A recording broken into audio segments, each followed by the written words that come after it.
ಮದುವೆ ಮನೆಯಲ್ಲಿ ಮಾಜಿ ಪ್ರೇಯಸಿಯೊಬ್ಬಳು ಹೈ ಡ್ರಾಮಾ ಸೃಷ್ಟಿಸಿರುವಂತಹ ಘಟನೆ ನಡೆದಿರೋದು ದಕ್ಷಿಣ ಕನ್ನಡ ಜಿಲ್ಲೆಯ ಉಳ್ಳಾಲ ತಾಲೂಕಿನ ಬೀರಿ ಎಂಬಲ್ಲಿ. ಮಂಗಳೂರಲ್ಲಿ ನಡೀತಾ ಇತ್ತು ಕೇರಳ ಮೂಲದ ಅಕ್ಷಯ್ ಎಂಬ ಯುವಕನ ಮದುವೆ. ಈ ವೇಳೆ ಕಲ್ಯಾಣ ಮಂಟಪಕ್ಕೆ ಮೈಸೂರಿನ ಯುವತಿ ಎಂಟ್ರಿ ಆಗಿದ್ದಾಳೆ. ನನ್ನನ್ನು ವಿವಾಹ ಆಗ್ತೀನಿ ಅಂತ ಈ ಅಕ್ಷಯ್ ವಂಚಿಸಿದ್ದಾನೆ ಅಂತ ಆರೋಪಿಸಿದ್ದಾಳೆ. ಕೇರಳ ಪೊಲೀಸ್ ಠಾಣೆಯಲ್ಲಿ ದೂರು ಕೂಡ ಈ ಯುವತಿ ಕೊಟ್ಟಿದ್ಲಂತೆ. ಅಕ್ಷಯ್ ಮೇಲೆ ಅತ್ಯಾಚಾರದ ದೂರನ್ನ ಯುವತಿ ದಾಖಲಿಸಿದ್ದು. ಮದುವೆ ನಡೀತಾ ಇದ್ದಂಥ ಸಂದರ್ಭದಲ್ಲಿ ಮದುವೆ ಮನೆಗೆ ನುಗ್ಗಿ ಗಲಾಟೆ ಮಾಡಿರೋದು, ಹೈ ಡ್ರಾಮಾ ಸೃಷ್ಟಿಸಿರುವಂಥ ಘಟನೆ ದಕ್ಷಿಣ ಕನ್ನಡ ಜಿಲ್ಲೆಯ ಉಳ್ಳಾಲ ತಾಲೂಕಿನ ಬೀರಿಯಲ್ಲಿ ನಡೆದಿದೆ. ನಾನು ಅಕ್ಷಯ್ ಅಂತ ಹುಡುಗನ last year in the since 2022 ಅಲ್ಲಿ ಶಾದಿ ಡುಕ್ಕೊಮಲ್ಲಿ ಮೀಟ್ ಮಾಡಿದೆ. ಅವನು ನನಗೆ ಕ್ಯಾಲ್ಗಟಿಗೆ ಕರ್ಕೊಂಡು ಹೋಗಿ ಇನ್ ದ ಸಿನ್ಸ್ ಮದುವೆ ಆಗೋಣ ಅಂತ ಜೊತೆಲಿ ಕರ್ಕೊಂಡು ಹೋಗಿ ನಂಗೆ ರೇಪ್ ಅಟೆಂಪ್ಟ್ ಮಾಡಿ ಆ್ಯಂಡ್ ಜೊತೆಲಿ ಚೆನ್ನಾಗಿರೋಣ ಅಂತೆಲ್ಲ ಒಪ್ಪಿಸಿ ಮದುವೆ ಆಗೋಣ ಅಂತ ಕನ್ವಿನ್ಸ್ ಮಾಡಿ ಸಹ ನನಗೆ ಇವಾಗ ಬೇರೆ ಹುಡುಗಿಗೆ ಮದುವೆ ಆಗಿದ್ದಾನೆ. ಆ್ಯಂಡ್ ಅವನು ನನಗೆ ಅಬೋರ್ಷನ್ ಮಾಡಿಸಿದ್ದಾನೆ. ಆ್ಯಂಡ್ ಅವನು ಒಬ್ಬ ಡ್ರಗ್ ಅಡಿಕ್ಟ್. ನನಗೆ ತುಂಬ ಟಾರ್ಚರ್ ಕೊಟ್ಟಿದ್ದಾನೆ. 8 ಡೇಸ್ ತನಕ ನನಗೆ ಲಾಕ್ ಮಾಡಿ ನನ್ನ ಹತ್ರ ಒಂದು ಮೋರ್ ದ್ಯಾನ್ 33 ಲ್ಯಾಕ್ ತನಕ ಅಮೌಂಟ್ ತೊಗೊಂಡಿದ್ದಾನೆ. ಸೊ ನನ್ನ ಹತ್ರ ಒಂದು 19.98 ಲ್ಯಾಕ್ ತನಕ ಲೆಕ್ಕ ಇದೆ. ಆ್ಯಂಡ್ 117 ಗ್ರಾಮ್ಸ್ ತನಕ ಚಿನ್ನ ತೊಗೊಂಡಿದ್ದಾನೆ. ಆ್ಯಂಡ್ ಅವನು ನನಗೆ ತುಂಬ ಫಿಸಿಕಲಿ ಮೆಂಟಲಿ ಎಲ್ಲ ಥರ ಅಬ್ಯೂಸ್ ಮಾಡಿದ್ದಾನೆ. ನನ್ನ ಹತ್ರ ಎಲ್ಲ ಪ್ರೂಫ್ಸ್ ಆ್ಯಂಡ್ ರೆಕಾರ್ಡ್ಸ್ ಇದೆ. ಆ್ಯಂಡ್ ನಾನು ಇದು ಹುಡುಗಿ ಮನೆಗೆ ಹೇಳಬೇಕು ಅಂತ ಕನ್ವಿನ್ಸ್ ಮಾಡೋಕ್ಕೆ ಟ್ರೈ ಮಾಡಿದ್ರು ಅವರು ನಾನು ಹೇಳಿದ್ನ ಕೇಳೋಕ್ಕೆ ರೆಡಿ ಇಲ್ಲ. And he's a fraud. ಅವ್ನು ತುಂಬ ಜನ ಹುಡುಗಿಯ ಜೊತೆ ಈ ಥರ ಆಟ ಆಡಿದ್ದಾನೆ. ಹೌದು.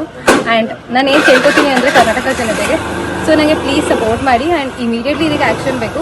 ಕೇರಳ ಸ್ಟೇಟ್ ಅವರು ಏನೂ ಆ್ಯಕ್ಷನ್ ತಗೋತಾ ಇಲ್ಲ. ಬಿಕಾಸ್ ಅವನ ಮೇಲೆ FIR ಕೇಸ್ ಆಗಿದ್ರು, ನಾನ್ ಬೇಲೆಬಲ್ ಅಫೆನ್ಸ್ ಇದ್ರು, ಬೇಲ್ ಮೇಲೆ ಡಿಕ್ಲೈನ್ ಆಗಿದ್ರು, ಅವನಿಗೆ ಅರೆಸ್ಟ್ ಮಾಡೋಕ್ಕೆ ಸಹ ಬಂದಿಲ್ಲ. ಅವ್ನು ಆರಾಮಾಗಿ ಮದುವೆ ಆಗಿದ್ದಾನೆ.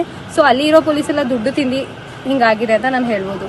ಸೊ ನಾನು ಏನು ಕೇಳ್ಕೊತೀನಿ ಅಂದರೆ ದಯವಿಟ್ಟು ಏನೇ ಇದ್ರೂ ಕೇರಳದವರು ಈ ಥರ ಮಾಡಿರೋದು ತಪ್ಪು ನನಗೆ. ಸೊ ಕೇರಳ ಪೊಲೀಸರಿಗೆ ಅಗೇನ್ಸ್ಟ್ ಆ್ಯಕ್ಷನ್ ತಗೊಳ್ಳೇಬೇಕು. ನಾನು ನಮ್ಮ ಕರ್ನಾಟಕ ಅವ್ರಿಗೆ ನನಗೆ ಸಪೋರ್ಟ್ ಮಾಡಿದ್ದೆ. ಯುವತಿ ಆರೋಪ ಮಾಡ್ತಾ ಇರೋದನ್ನು ನೀವು ಗಮನಿಸ್ತಾ ಇದ್ದೀರಿ. ಅಕ್ಷಯ್ ಎನ್ನುವಂಥ ಯುವಕ ನನಗೆ ಮೋಸ ಮಾಡಿದ್ದಾನೆ, ಮದುವೆ ಆಗ್ತೀನಿ ಅಂತ ವಂಚಿಸಿ ದೈಹಿಕ ಸಂಬಂಧ ಬೆಳೆಸಿ ನಾನು ಗರ್ಭಿಣಿಯಾಗಿದ್ದೆ, ಅಬಾರ್ಷನ್ ಮಾಡಿಸಿದ್ದಾನೆ ನನಗೆ. ಇದೇ ರೀತಿ ಆತ ಹಲವು ಮಂದಿ ಯುವತಿಯರಿಗೆ ವಂಚಿಸಿದ್ದಾನೆ ಅನ್ನೋದು ಆ ಯುವತಿ ಮಾಡ್ತಾ ಇರುವಂಥ ಆರೋಪ. ನಾನು ಕೇರಳದಲ್ಲಿ ಕಂಪ್ಲೇಂಟ್ ಕೊಟ್ಟಿದ್ದೆ, ಆದರೆ ಕೇರಳ ಪೊಲೀಸರು ಸರಿಯಾಗಿ ಆ್ಯಕ್ಷನ್ ತೆಗೆದುಕೊಳ್ಳಿಲ್ಲ. ಇನ್ನು ಮದುವೆ ನಡೀತಾ ಇದ್ದಂಥ ಸಂದರ್ಭದಲ್ಲಿ ಯುವತಿ ಅಂದರೆ ಈಗ ಅಕ್ಷಯ್ ಮದುವೆ ಆಗಿರುವಂಥ ಯುವತಿಯವರ ಮನೆಯವರ ಗಮನಕ್ಕೆ ತರುವಂಥ ಪ್ರಯತ್ನ, ಕನ್ವಿನ್ಸ್ ಮಾಡುವಂಥ ಪ್ರಯತ್ನ ನಾನು ಮಾಡಿದೆ, ಅದು ಆಗಲಿಲ್ಲ. ಆತ ಮದುವೆ ಆಗಿದ್ದಾನೆ ಅಂತ ಯುವತಿ ಹೇಳ್ತಾ ಇದ್ದಾರೆ. ಅಕ್ಷಯ್ ವಿರುದ್ಧ ಈಗ ನೇರ ಆರೋಪವನ್ನು ಯುವತಿ ಮಾಡ್ತಾ ಇರೋದು, ದುಡ್ಡು ತೆಗೆದುಕೊಂಡಿದ್ದಾನೆ, ಅದರ ಜೊತೆಗೆ ಮೋಸ ಮಾಡಿದ್ದಾನೆ, ದೈಹಿಕ ಸಂಬಂಧ ಬೆಳೆಸಿ ಮೋಸ ಮಾಡಿದ್ದಾನೆ, ಅತ್ಯಾಚಾರ ಮಾಡಿದ್ದಾನೆ, ಈ ರೀತಿಯೆಲ್ಲ ಯುವತಿ ಆರೋಪವನ್ನು ಮಾಡ್ತಾ ಇರೋದು.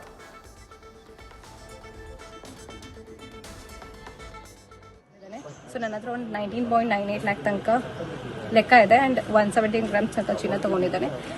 ಆ್ಯಂಡ್ ಅವನು ನನಗೆ ತುಂಬ ಫಿಸಿಕಲಿ ಮೆಂಟಲಿ ಎಲ್ಲ ಥರ ಅಬ್ಯೂಸ್ ಮಾಡಿದ್ದಾನೆ. ನನ್ನ ಹತ್ರ ಎಲ್ಲ ಪ್ರೂಫ್ಸ್ ಆ್ಯಂಡ್ ರೆಕಾರ್ಡ್ಸ್ ಇದೆ.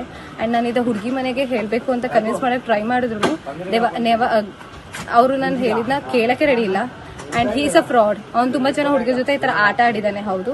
ಆ್ಯಂಡ್ ನಾನು ಏನು ಕೇಳ್ಕೊತೀನಿ ಅಂದರೆ ಕರ್ನಾಟಕ ಜನತೆಗೆ, ಸೊ ನನಗೆ ಪ್ಲೀಸ್ ಸಪೋರ್ಟ್ ಮಾಡಿ. ಆ್ಯಂಡ್ ಇಮಿಡಿಯೇಟ್ಲಿ ಇದಕ್ಕೆ ಆ್ಯಕ್ಷನ್ ಬೇಕು.